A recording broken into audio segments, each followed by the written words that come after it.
കർത്താവിൻ്റെ പരിശുദ്ധമായ നാമം വാഴ്ത്തപ്പെടുമാറാകട്ടെ. അനുഗ്രഹിക്കപ്പെട്ട ഈ നല്ല പ്രഭാതത്തിനായിട്ട് കർത്താവിന് സ്തോത്രം ചെയ്യുന്നു. ഈ സന്ദേശം കേൾക്കുന്ന എല്ലാ പ്രിയപ്പെട്ടവർക്കും വീണ്ടും വരുന്നവനായ ക്രിസ്തയേശുവിൻ്റെ നാമത്തിൽ എൻ്റെ പ്രഭാത വന്ദനങ്ങളെ നിമിഷമർപ്പിക്കട്ടെ. നെഹമ്യാവിൻ്റെ പുസ്തകം 6-ാം അധ്യായം അതിൻ്റെ 9-ാമത് വാക്യം. വേല നടക്കാത്ത വിധം അവരുടെ ധൈര്യം ക്ഷയിച്ചു പോകണമെന്ന് പറഞ്ഞ് അവരൊക്കെയും ഞങ്ങളെ ഭയപ്പെടുത്തുവാൻ നോക്കി. ആകയാൽ ദൈവമേ എന്നെ ധൈര്യപ്പെടുത്തണമേ.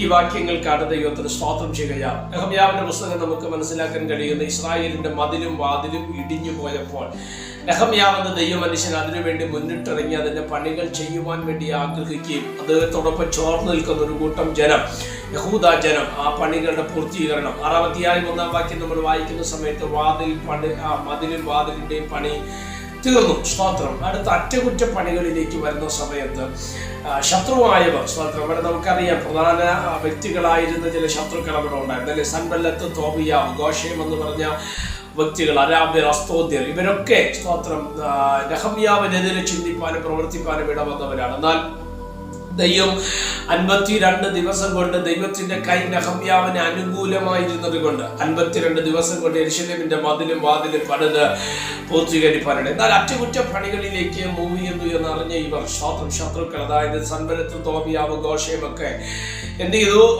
നെഹമ്യാവിനെ ഒരു യോഗത്തിന് വേണ്ടി വിളിക്കുന്നതായിട്ട് നമ്മൾ വായിക്കപ്പെടുന്നുണ്ട് അല്ലെ. ഈ യോഗം കൂടുക ആർക്കെതിരെ? നെഹമ്യാവിനെതിരെ യോഗം കൂടുന്നതായിട്ട് നമ്മൾ അവിടെ വായിക്കുന്നുണ്ട്. സ്തോത്രം. ശ്രദ്ധിക്കപ്പെടേണ്ട ഒരു കാര്യമാണ് അല്ലെ. ഇന്നും ആ വാക്ക് വളരെ വ്യക്തമാണ്. നെഹമ്യാവിനെതിരെ യോഗം കൂടുവാൻ വേണ്ടി നെഹമ്യാവിനെ പോലും അതിനകത്ത് ഉൾപ്പെടുത്തുന്ന ഒരു തലം.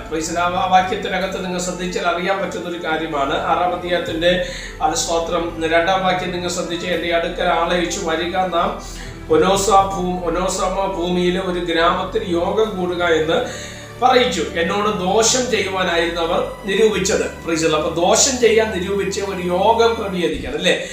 ഒരു കാലത്ത് രാഷ്ട്രീയ പാർട്ടികളിലാണ് ഒരു പാർട്ടിക്ക് അല്ലെങ്കിൽ ഒരു വ്യക്തിക്ക് വിരോധമായിട്ട് യോഗം കൂടുക എന്നുള്ളത് ഒരു പൊളിറ്റിക്കൽ ഫാക്റ്റ് ആണത് അല്ലെ. പക്ഷെ ഇന്ന് അത് ദൈവസഭകൾക്കകത്ത് കയറിയില്ലേ, ദൈവദാസന്മാർക്കെതിരെ അല്ലെങ്കിൽ ഒരു വ്യക്തിക്കെതിരെ അല്ലെങ്കിൽ നീതിമാനെതിരെ യോഗം കൂടുന്നത് ഇന്ന് ദൈവസഭയ്ക്കകത്ത് പോലും സർവ്വസാധാരണമായി മാറിക്കൊണ്ടിരിക്കുന്ന ഒരു കാലത്തിലേക്ക് ഈ കാലം വന്നു നിൽക്കുകയാണ്. എന്നെ കേൾക്കുന്ന ദൈവജനത്തോട് ഞാൻ ഒരു ദൂത് കൈമാറാം.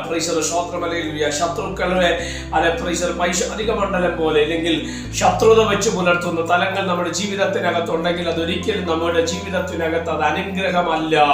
അത് സ്തോത്രമല്ലേലൂയ. പിലാത്തോസ് എന്ന് പറഞ്ഞ മനുഷ്യനെ കുറിച്ച് നമ്മൾ വായിക്കുമ്പോൾ മനസ്സിലാക്കുന്ന എന്തുവാ?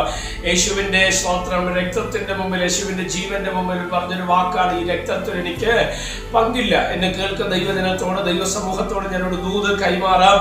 ഒരു നീതിമാന്റെയും രക്തം നമ്മുടെ കൈകളിൽ വരരുത്. സ്തോത്രം. അങ്ങനെ വന്നു കഴിഞ്ഞാൽ നമ്മുടെ ജീവിതത്തിനകത്ത് നന്നല്ല എന്ന് നമ്മൾ ചിന്തിക്കുക. അപ്പൊ നിങ്ങൾ ചോദിക്കും, പ്രതികരിക്കണ്ടേ ഇല്ലെങ്കിൽ പറയണ്ടേ എന്ന് ചോദിക്കും. ഒരു കാര്യം ദൈവവചനം എന്താ പറയുന്നത്? സ്തോത്രമല്ലേലൂയ. നല്ലതും കളയും കൂടെ ഒരുമിച്ച് വളരുമെന്ന് അല്ലേ തിരുവചനം പറയുന്നത്?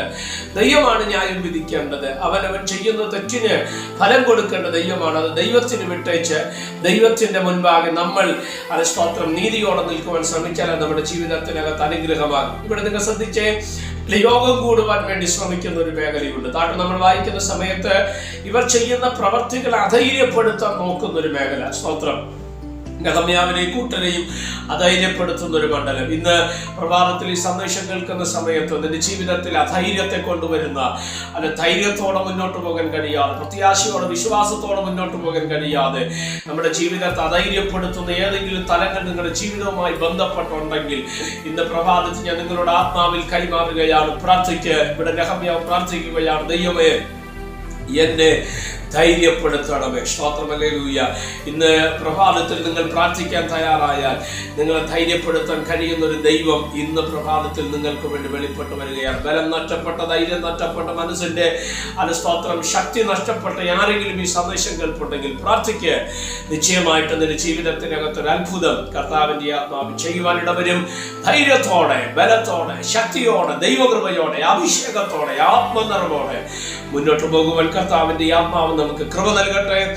ധൈര്യത്തോടെ മുന്നോട്ട് പോകാം. ദൈവത്തിന്റെ ആത്മാവ് നമ്മെ സഹായിക്കട്ടെ. പ്രാർത്ഥിക്കാം. പരിശുദ്ധനായ ദൈവമേ, സ്വർഗീയ നല്ല പിതാവേ, സന്ദേശത്തിനായിട്ട് നന്ദിയോടെ കർത്താവിന് സ്തോത്രം ചെയ്യുന്നു. ഈ സന്ദേശം കേൾക്കുന്ന എല്ലാ പ്രിയപ്പെട്ടവരും തൃക്കരങ്ങൾ തരികയാണ്. അവിടുന്ന് ചിറകളിൽ ഞങ്ങളെ മറച്ചാട്ട മഹത്വം ഒന്നേക്ക് യേശു കർത്താവിന്റെ നാമത്തിൽ തന്നെ. ആമേൻ. എല്ലാവരെയും ദൈവം അനുഗ്രഹിക്കട്ടെ. God bless you. ദയവായിട്ട് ഈ മെസ്സേജ് നിങ്ങളുടെ സുഹൃത്തുക്കളിലേക്ക്, അതുപോലെ നിങ്ങളുടെ വിശ്വാസ സമൂഹത്തിലേക്ക്, ദൈവദാസന്മാരിലേക്കൊക്കെ ഷെയർ ചെയ്ത് കൊടുക്കുക. നിങ്ങളുടെ ജീവിതത്തിൽ ഒരു അനുഗ്രഹമാകും. എല്ലാവരെയും ദൈവം അനുഗ്രഹിക്കട്ടെ. God bless you.